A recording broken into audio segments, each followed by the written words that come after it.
When it comes to offensive line production and development, Oklahoma's the best.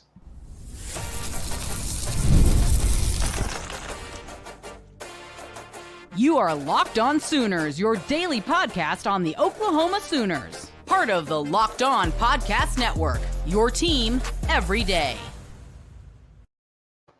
What's up, Sooner Nation? Welcome to Locked On Sooners, and thank you for making Locked On Sooners your first listen every single day. Shout out to all the everydayers out there. Tune in and subscribe to the show wherever you get your podcasts. We're part of the Locked On Podcast Network, your team every day. Today's episode is brought to you by FanDuel. Right now, new customers can get $200 in bonus bets when your first $5 bet wins. Visit FanDuel.com today. He's Jay Smith of Unfair Sports. I'm John Williams of Sooners Wire at USA Today Sports. And on today's show, we're going to talk about the front office coming together. Jim Nagy has collected all of the Infinity Stones for Oklahoma's scouting and talent acquisition department. We're going to discuss what commitments could be coming down the road over the next few days. But on Monday, Oklahoma got another commitment coming out of the official visit weekend. Noah Best, four-star offensive lineman out of Midlothian, Texas, commits to the Oklahoma Sooners, Jay. Yeah, I didn't want to say the name, so thank you for saying the Midlothian for me because I hadn't been practicing. Texas boy. That's exactly right. So, and I haven't been practicing the name. I was trying to figure out, I was like, dang, how do you say the name of that city without butchering it brutally? But thank you, Midlothian. But no, Noah Vest is a huge pickup for the Sooners. 6'4", roughly 300 pounds, 290 on some sites, 305 on others. But he gets you another big body interior offensive lineman that likes to move furniture. The kid can move. Watching his film, I had a blast watching him just plow through people. And I want to take a break real quick on this, though, before I continue, John. When I saw his pictures that he had up and the pictures he was, from camps and stuff, and you saw Bill Bedenbaugh with him, man, Bill Bedenbaugh looked good.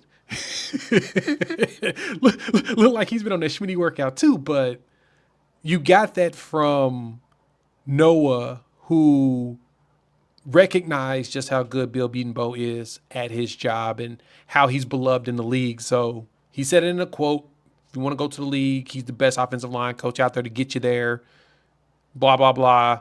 All I got to say is Bill Bedenbaugh's killing it right now on the recruiting trail. Yeah, it's another blue chip prospect that he's picked up. It's the second offensive line prospect committed to the 2026 recruiting class. And let's just run down the list of offers that Noah Best had. Obviously, Oklahoma, Arizona State, which that Arizona State offer looks better and better every year that Kenny Dillingham is coaching the Sun Devils. Kenny's good. He's real good in what they're creating there. I mean, it may not be SEC, but it's going to be SEC light over there in the Big 12. Arkansas, Auburn, Baylor, Georgia Tech, Houston, Kansas, LSU, Michigan, Missouri, Nebraska, North Texas, Oklahoma State, Ole Miss, SMU, TCU, Texas, Texas A&M, Texas Tech, UCLA, UTEP, Wisconsin, Kansas State, California, Memphis, and Stanford. Like, that's a legit group of offers for a kid from Midlothian, man.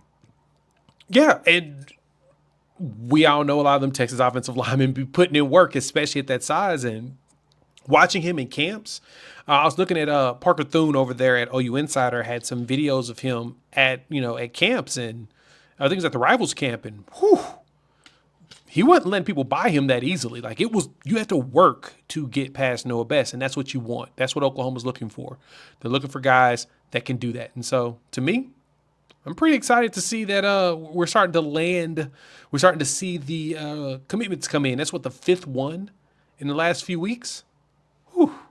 Yeah, it's really turning up. And here's what I had to say about Best over at Sooners Wire. I said, Best is a force at the point of attack and imposes his will on defenders.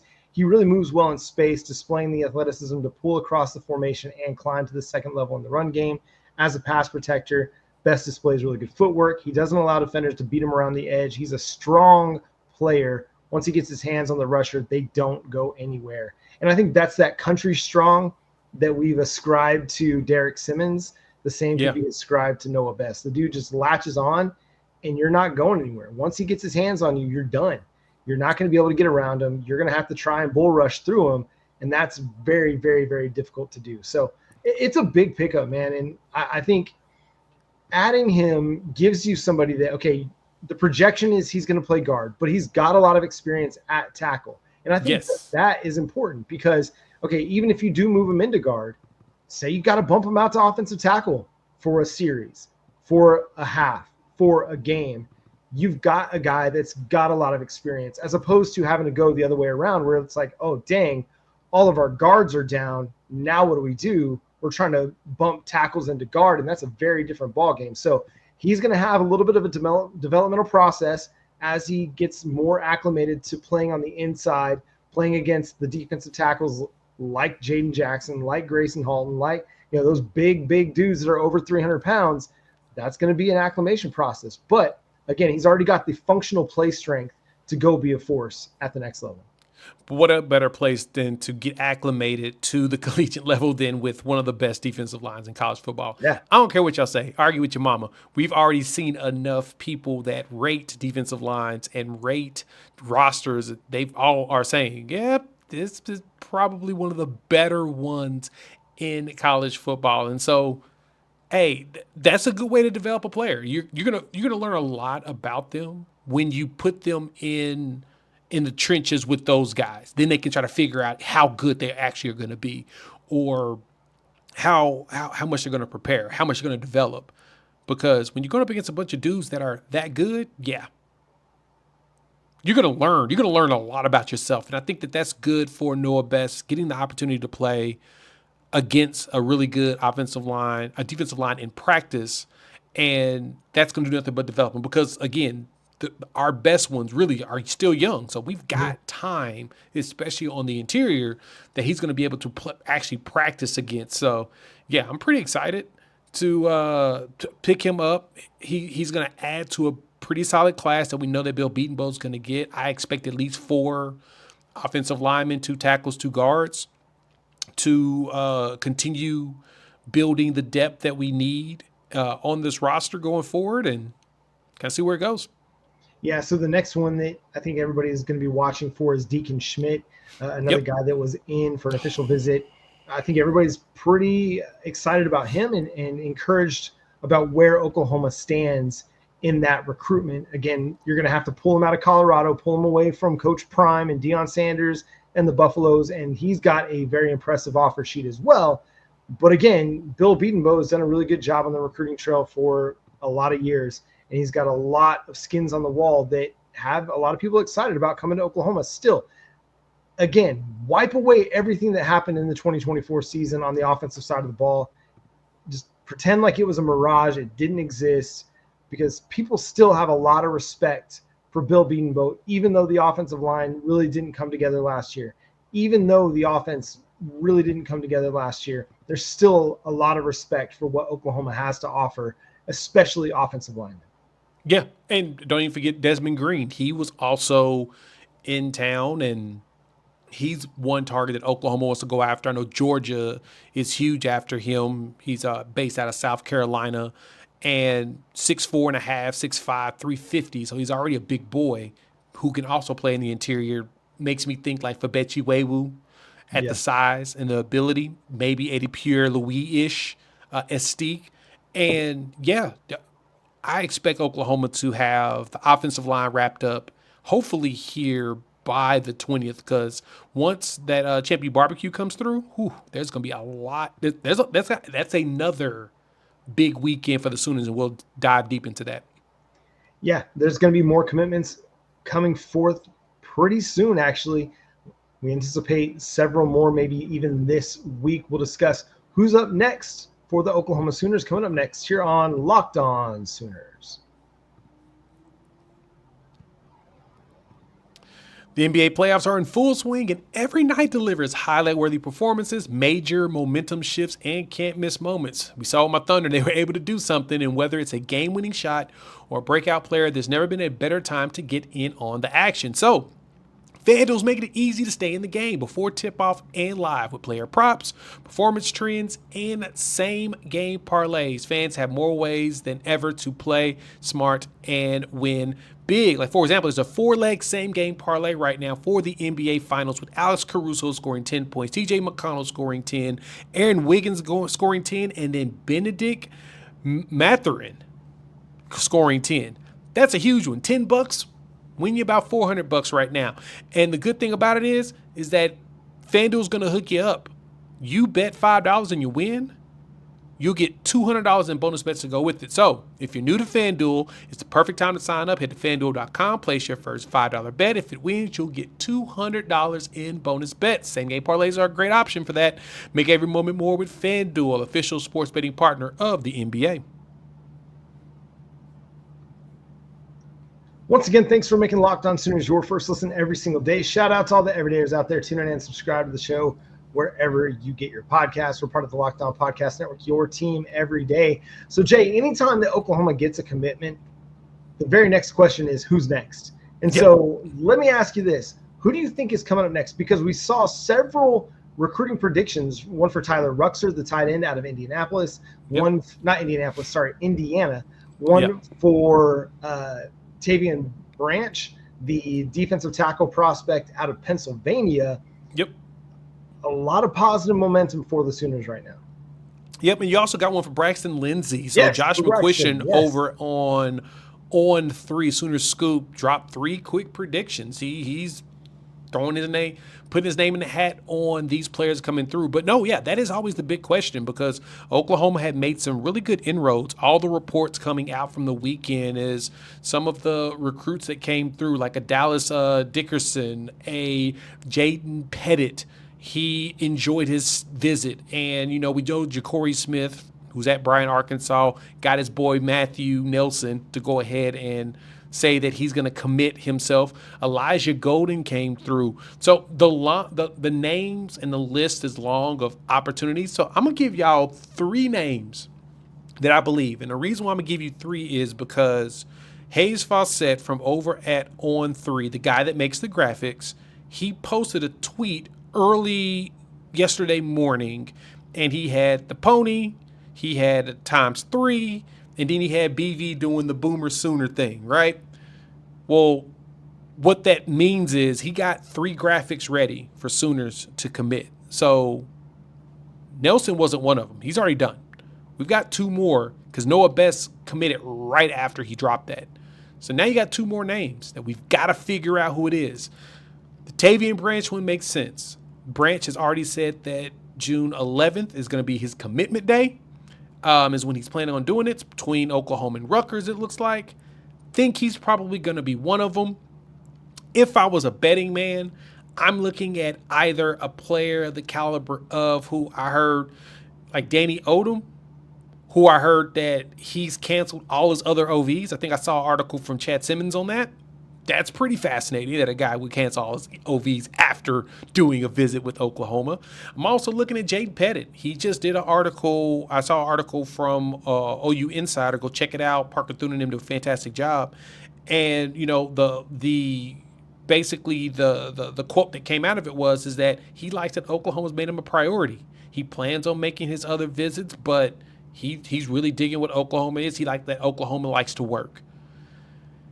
If Oklahoma can finagle the way, that may be the graphic, and we just may not get it for a couple days. I don't know, but I think those 3 names are ones that I'm keeping my eyes open for. Yeah, Branch is the one to me that is – I feel like that's definitively one of them. Gotta be. I could totally be wrong on that, but just hearing the way he kind of gushed about Todd Bates, to me that indicates he's going to be a Sooner. And first of all, I'm just becoming familiar with Tavian Branch, and I gotta say, I apologize. I wasn't familiar with your game, my man. And also, Pennsylvania, how are you playing some of the dudes at guard that you're playing at guard? And it's crazy. This dude looked like he was playing against middle schoolers. Yeah. That's how big a difference the size matchup was. But Tavian Branch, man, aside from the size difference, the man can move. Like, he is 300 pounds, and if he's not 300 pounds, he's 290, 295 already. And that dude can move. He is quick off the line of scrimmage. He's agile, and he is physical enough.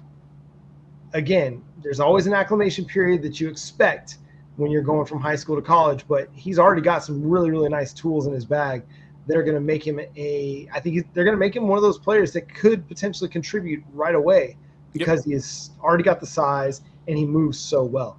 Really like that one. And then I think maybe the Braxton Lindsay one too. Like, I think it very well could be him too.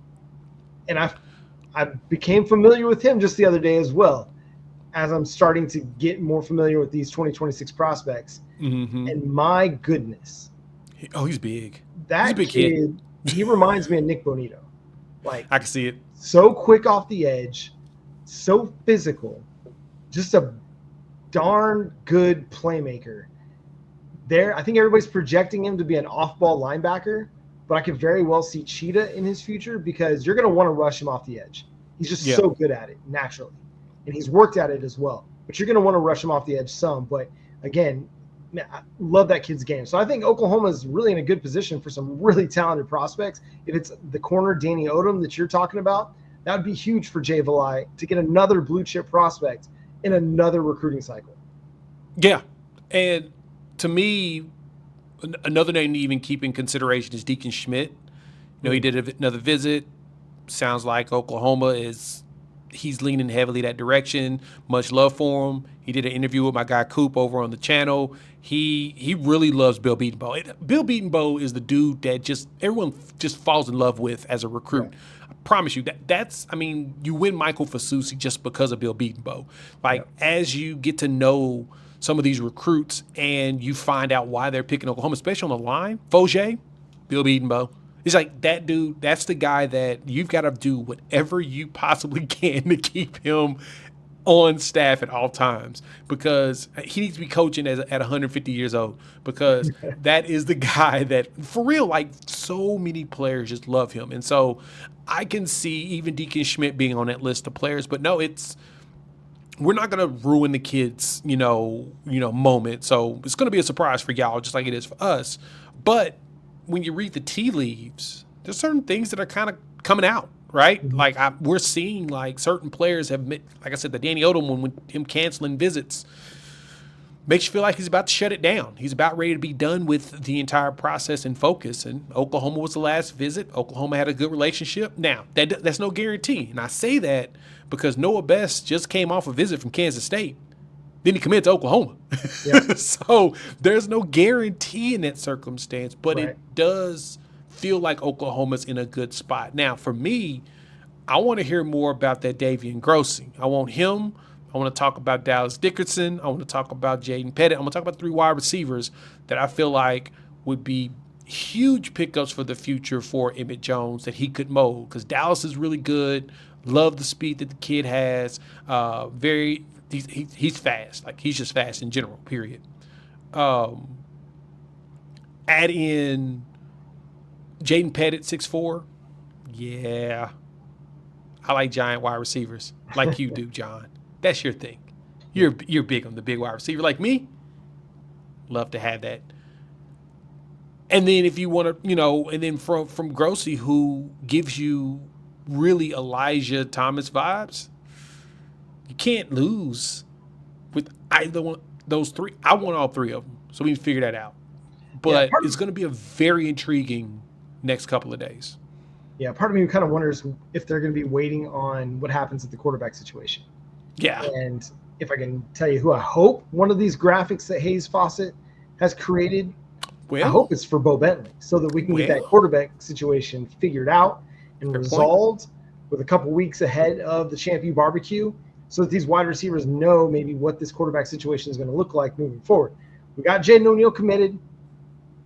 Hopefully that stays true regardless of what happens with Bo Bentley. But wide receivers kind of want to know who's going to be throwing to them.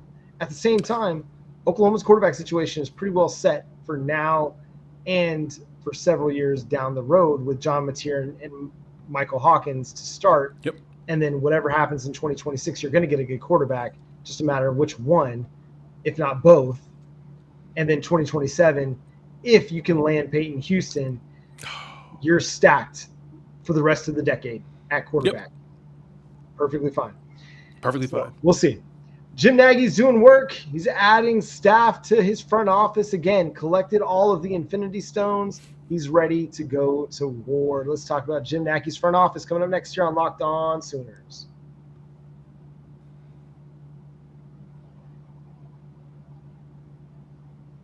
Once again, thanks for making Locked On Sooners your first listen every single day. Shout out to all the everydayers out there tuning in. Subscribe to the show wherever you get your podcasts. We're part of the Locked On Podcast Network, your team every day.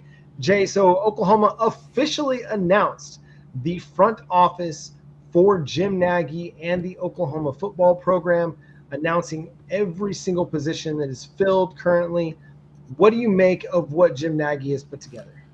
So we've been waiting for this for the last few weeks. So we talked, and for the uninitiated here, we talked about this when Jim Nagy went on with J.D. Piquel over on 3 on the hard count. And he talked about, building a staff, preparing for a close to NFL model, the things you need and things to be prepared for, whatnot. And one thing that Nagy did mention is that he had another person come into staff that had more NFL experience than he does. Remember, Nagy had 16-something years experience. Man's been around for a while. Well, figured out who that was. Lake Dawson. He's the senior assistant general manager, 6 years with the Chiefs and Colts as a wide receiver when he played. Spent 25 years in various NFL scouting and front office roles. He most recently was with the Buffalo Bills as one of their senior executives of personnel. That's a massive pickup. Like, that's huge. And all I got to say is we probably got the best front office in the country. You add that experience, Taylor Redd, young, but he's got some experience in the NFL. Drew Hill's still around for director of scouting, who's done a good job in the 12 years he's been here, right? Cale Pearson is the Tulsa guy that's doing some scouting in that area as well as in the region. He has experience in the collegiate ranks. And then, of course, Stacey Ford and Charlie Parkinson, who adds to that. You built a staff that has of multiple levels of experience while also providing you people that can have connections all around the U.S., all around the country. I mean, of course, Nagy has a lot of it, but Lake Dawson's got a ton of it as well, right? Working in the NFL like he did. Now you're going to be finding all these NFL traits, Johns, the thing we talk about all the time, NFL traits. We're going to be seeing that going forward. Well, and Lake Dawson, part of this Buffalo Bills resurgence over the last few years. That's true. It's not all just with high draft picks. They've been able to hit on some mid and late rounders as well that have helped them become one of the best football teams in the NFL. This is what a front office should look like. It's not just, hey, let's get our favorite former players in here and give them these key roles to help build a program. No, it's you're finding dudes that are going to go out there and find really good football players. They're going to know how to manage a salary cap. And I think bringing Lake Dawson in, having that understanding of how to manage a salary cap, how to manage positional values, because not every position is going to get paid the same. Not every position is going to get valued the same. You're going to have a higher value on quarterback than you're going to have on running back. You're going to have a higher value probably at wide receiver than you're going to have at running back. There's going to be some of this discussion that takes place. Is it all going to be the same? Is it going to be apples to apples from the NFL positional value charts to the college game? Not necessarily, because you're going to see them place a higher value on interior defensive line in the college game than maybe they would at the NFL game. But a lot of that's going to translate. And they're going to use some of those models to help them determine, okay, what are we going to value wide receiver, and how are we going to evaluate that? Is this one of those guys that's one of one?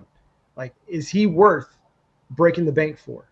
Or do we need to just continue to play that middle of the road game, go find guys that are going to help us in our offense, and we don't have to break the bank for it. It's going to be fascinating to see how this evolves, but bringing in that NFL experience along with Jim Nagy and Taylor Redd, this is a really, really dynamic group that's going to help propel Oklahoma forward. And some of what we're seeing on the recruiting trail already is an effect of Jim Nagy and his scouting department. Yeah, and that's the tough part of this new era of college football civilization is you have to evaluate the positions and you have to give the quote unquote fair market value of what makes sense for these positions, because you're not going to have unlimited funds anymore. You can't do all the crazy. I mean, I think I just saw a tweet that Texas Tech is potentially spending $55 million in sports this year in combination because everything's front loaded as they were preparing for the settlement. Well, you can't do that for everybody. You won't be able to do that every year once the settlement comes down and it's complete here in July 1.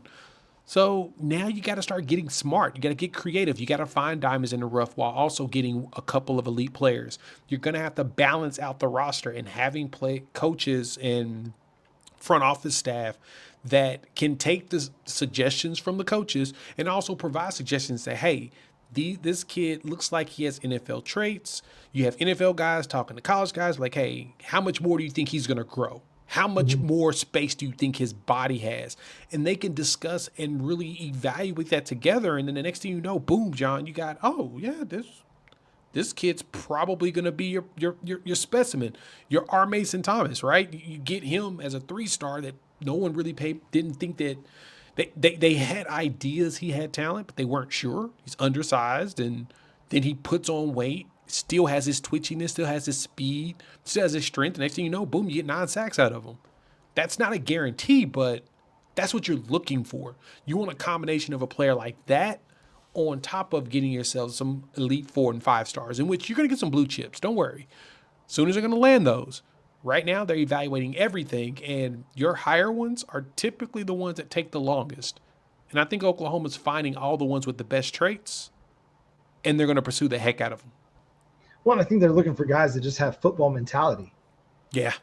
You know, you see some of the commitments that they've got, some of the guys that they're trending for, whether it's Nico Jandro or Matthew Nelson or Noah Best, or these guys that they're trending for now, Tavian Branch, Braxton Lindsay. They just have that football mentality, man. They're just straight up physical players. They're tenacious and physical. I was watching, Braxton Lindsay the other day, and I think he chased down a dude that got like 30 yards ahead of him and then forced a fumble. Like, that's that never quit mentality. But what they're putting together in this front office, they've got everything broken down. Like, they've got obviously Jim Nagy, then they've got the senior assistant general manager, Lake Dawson. They got Taylor Redd, assistant general manager. Then they have Drew Hills, the director of scouting, Cale Pearson, director of high school scouting. So that dude, all he's doing is looking at high school film all the time, day in, day out. Looking at high school tape, trying to figure out who are the best guys. And then you got Stacey Ford, director of player personnel and retainment.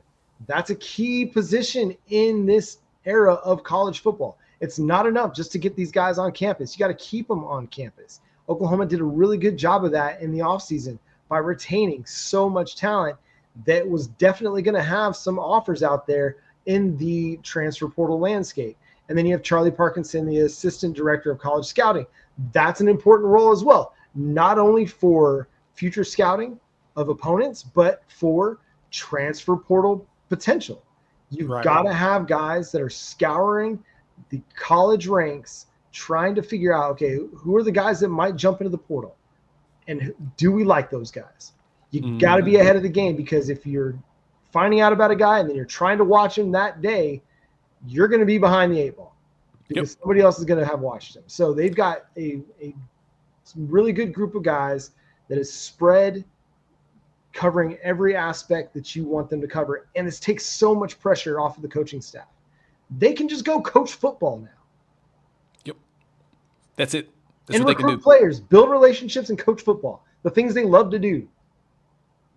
And that's what we want. We want the coaches to coach football. The evaluators, give them a list of players, and they can say, hey, I like this kid. I like what he's capable of. What do you think? Let the front office bring the kids to the staff, and then the staff coaches them. That's NFL model. We're there, baby. I'm excited about it. Model. Yeah. And the coaches will certainly have a say in it. It's not like they're not going to have a say. They're going to be guys that they like, that they're going to push on the front office and be like, hey, this is a kid that we really need to have. It's going to be working both ways, but the coaches aren't going to have to be scouring thousands of hours of high school tape to find every player in their recruiting class. So it's a new era of college football, and I think this one right here, Oklahoma is set up for, and they're set up to evaluate talent and add talent in a really productive manner. And that's going to do it for today's episode of Locked On Sooners. Thanks so much for tuning in and being a part of the show. Subscribe to the show wherever you get your podcasts. We're free and available on all podcast platforms and on YouTube. So hit that subscribe button, hit that notification bell to let you know when new episodes drop. Follow Jay on social media at Unfair Sports. You can also check out his channel on YouTube, Unfair Sports. You can follow me at John 9 Williams. You can read my work covering the Sooners over at SoonersWire.com. The show is at Locked On Sooners on all of your favorite social media platforms. But until next time, he's Jay Smith. I'm John Williams. We'll catch you then. Boomer Sooner. We're going to get us another couple more commitments. God, it's going to be a busy week. It's recruiting season.